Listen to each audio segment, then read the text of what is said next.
Welcome back to Mereskepticism. My name is Kimmy. Today we're going to talk about fundamentalism when it comes from the atheist. How do we respond to when they bring up points like, and I'll just go through some of the dietary laws that they say that we are not adhering and therefore we are not good religious believers or specifically Christian believers. When they try to tell us that we are bending the Bible, we don't take literally the mixing of fabric laws or the commands for Canaanites and other violent times in ancient history. There's a couple things that we can say pretty quickly and pretty definitively to defend ourselves from fundamentalist attacks like this. And why do I say fundamentalists? I know that usually means to us a Christian fundamentalist, that we take everything literally, which is kind of funny because even the most fundamental of Christians don't generally cut off their hand or gouge out their own eyes. But I get it. What they're saying is a very strict, tight interpretation of Scripture. And the reality is that not every Christian needs to have that view of Scripture. And it doesn't make it less Christian to not take every single aspect of Scripture literally. But we're not going to dig into the PhD of that today. What we're going to do is say, how do we respond to somebody who's coming at us from a fundamentalist perspective? In other words, and today I actually had this discussion with an atheist, and they used the verse Matthew 5:17, which is essentially Jesus's response when he's describing what his role is. And he says, "Do not presume that I come to abolish the law or the prophets. I did not come to abolish, but to fulfill. For truly I say to you, until heaven and earth pass away, not the smallest letter or stroke of a letter shall pass from the law until all is accomplished." So this is Jesus saying, this is my role. I'm coming to accomplish what the Old Testament has set before us. And I'm not going to, just toss it away. I'm a new message. Now, to the critic, what they would say is, well, wait a minute. Not one stroke of the law? Well, that means you're beholden to, you cannot have bacon, you can't have shrimp, you can't mix your wools and your linens, these kinds of very small, minute, the whole way up to you're violent. You take out people who don't agree with you. So what they do, and what you need to learn, and it's going to be a very short little podcast here because I want to give you the strength to be able to say, yeah, no, this is not something that even is up for grabs, okay? We know as Christians that we have two separate pieces that work together when it comes to Scripture. We have the Old Testament, the story of the love between God and his people. And yes, that included some barbaric things. Some of it's 4,000 years old. Yes, it includes slavery. Yes, it includes warfare, genocide. It does include those things, and we can't hide from them. But that was a barbaric time when all of the world, I remind you, no matter what your religious faith is, no matter where you're from in the world, was barbaric. I think some people somehow think if they can just shed their religious beliefs, they no longer have that history, and that's kind of laughable. But when we take that and we separate it from the New Testament, we would have two very different views of who God is. And a lot of people would argue the New Testament would be softer, but I don't agree. I think it's actually more fierce. But when you put them together, what you have is an entire story of God and his people. And throughout that entire Old Testament, he's making it clear that at one point, what he is doing will affect the whole of the world, that it will affect all families, all people of the world will be invited into this covenant with God. But the Old Testament was a covenant just between God and Israel. So when someone wants to apply the violence or the dietary laws or the other things, what they're basically doing is saying, I want you to apply these things to you today, even though it was never a covenant you were in. So if you're a Christian today in 2023, you were never in the covenant that said you could not have bacon. You were never part of that. But that doesn't mean that the entire story, the entire message doesn't apply to you. What it means is you need to look at it for who is it to, when was it written. The really kind of fancy way of saying this would be the 5 basic principles of hermeneutics, HERMENEUTICS. Basically, hermeneutics are just boiled down, mean how you look at a document. Basically, if we look at the major ones, we have to look at the historical, cultural, and context to analyze that. The lexical and synadical analysis, in other words, how the words are used, how's it being applied, what's being said. The theological analysis, how does it fit into the whole of the document, which is a huge place where people will make mistakes because they forget that it's part of a larger storyline. They just want to take out one piece and they want to bash you over the head with it. Same thing with the historical, cultural context. They want to just flip over that and say, look at how horrible your God is. Well, I hate to say it, but that's what reality was 4,000 years ago. And we have to own that and know that he also says in the same document that our hearts of stone became hearts of flesh. So things have changed. It is progressive. No, I'm not saying God changed, but things have changed. So if someone comes to you with these old ways of looking at things, then you have to be able to say, are you going to apply that to all documents? You have to be able to apply that then to the Constitution or to literary works of Alexander the Great. You have to look at all of it and say, if you just ignore those three things, you're basically going to be making up your own story out of context. The fourth and fifth are the genre and identification and analysis. We wouldn't take a love poem and use it as a roadmap on how to find something. We wouldn't take a historical document and try to enjoy it with a glass of wine and try to really just savor each word. You have to understand the genre. Is it history? Is it poetry? Is it a song? What is it? And also fifth hermeneutical principle is application. So that's not to be real, high and mighty. It's just to say that there are really basic ways that we look at documents. And when someone is a fundamentalist atheist, and I use that tongue in cheek, right? I understand that's a word most often applied to Christians. And during the New Atheists, they actually used it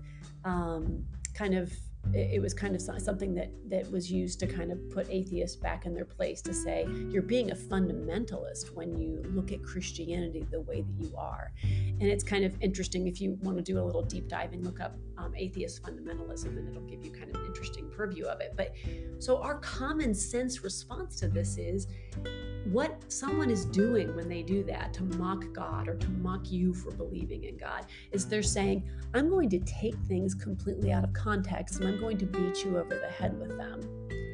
And I'm not going to admit that it ignores the larger picture. Going back to the example of the conversation I had today, what he's basically saying, not one stroke of the letter will pass away. And if you don't adhere to all these things, including the barbarism and the genocide and war, then you're not really a Christian. You don't really believe. So what have they done? They've taken this section that says, where the Christian would say, what he's saying is, the entire law is fulfilled through me, through Christ. I am the final sacrifice. We know throughout the whole Old Testament, what did God do? What did people do, to get close to God? They consistently sacrificed a blood sacrifice, or it could be food or grain or whatever, to make a bridge between them and God, because God was holy and we're not. That's completely lost on the atheist. The idea that God being holy is actually an issue. I rarely hear any atheist admit that if God truly is this completely separate, holy being, that maybe we do need to have a reason to be able to be in his presence. That there's no admission of that. So just take that for one major point of this. So when Jesus says, I have come to fulfill it, he's saying, I am the final sacrifice. I am the bridge between the Holy Father and his children, who consistently, to this very day, reject and do what we want to do. And I think that if you don't understand the sacrificial theme, you probably would be confused by this section of scripture. You would make it about the shrimp and the mixing of fabrics. So how do we shortly and succinctly defend ourselves from people who want to bring up the Old Testament and beat us over the head with it? The first one is, and I've already done a podcast on the slavery issue, we need to be fully aware and admit the things that are really hard to look at. like slavery. Yes, the genocide, even though God waited 400 years at least before they entered into Canaan and took the land and the people. Before he did that, he waited 400 years for them to listen to the message he was giving them. You can look at God and say that was barbaric. You could say that was patient. It really kind of depends on where you're sitting.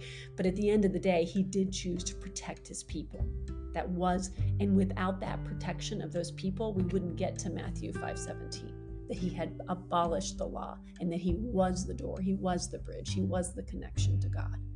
So when we respond, we have to respond in a way that takes into account that they don't understand, or they choose to ignore, or rarely do they understand, that is the main message of the Old Testament, becoming connected to a holy God, and that his pursuance and love of us was overarching.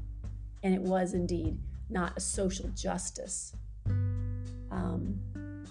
mission, but rather a mission to save all of humanity for eternity. Paul says that we will suffer light and momentary suffering, which, let's be honest, doesn't feel light or momentary. It doesn't mean we walk away from how awful suffering is, and it's not some kind of Band-Aid over it. But when we lay it down in light of eternity, it does have a different cooling effect on that.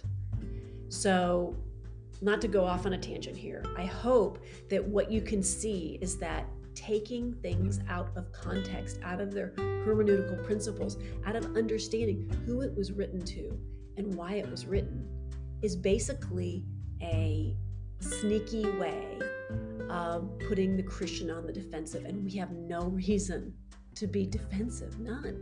And it's not just because God is God and he is amazing and all the beautiful accolades that he deserves. That's not it.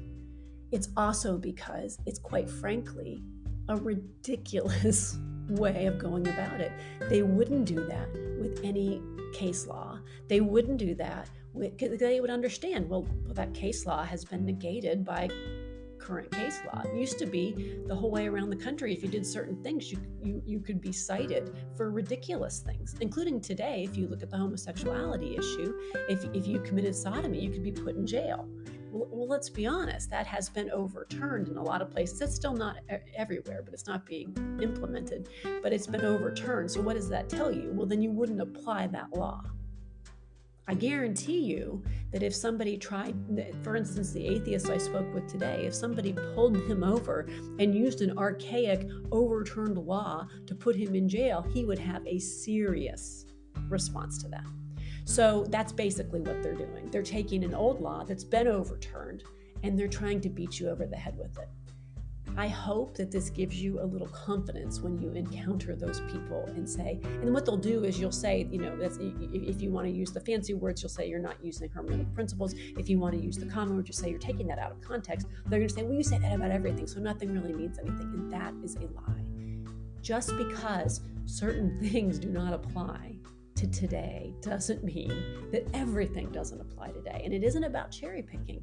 Is there a basic message, is what you have to ask yourself, to the Old Testament? Is there a basic message that you see over and over and over again? The pursuit of God, of his people, the sacrifice to be able to be close to God, the protection over the people of Israel, as well as the discipline over the people of Israel to bring to fullness the Messiah, which is how granted, in respect to our Jewish friends, I'm not saying they need to see it this way. From the Christian perspective, that's how we see the Old Testament. It doesn't diminish how they look at it, but to us, that's what that document represents. And into the fullness of the new covenant with the Messiah, with the promise of oneness with God that cannot be taken back from us. These kinds of things are the overarching story. And when somebody wants to go back to an overturned law and tell you that if you don't adhere to that, or if you don't own that, then you're not really a good believer, you just need to be able to expect the pushback, that they think that that's basically a cop-out, but it's just not. It's no more a cop-out than if somebody used an overturned law to put them in jail. That if that's a cop-out, then let them think it's a cop-out. I hope this has been helpful. I hope that if you have questions, you will reach out to me at mereskepticism@gmail.com. I'm happy to help with anything. You can dig deep in it. You could make a whole life study out of this. But the bottom line is, my goal is to give you common sense answers for what really usually amounts to pretty weak arguments. I hope you have a fantastic rest of your day and hope to be here more regular now that we're finally setting up a more regular schedule. Take care.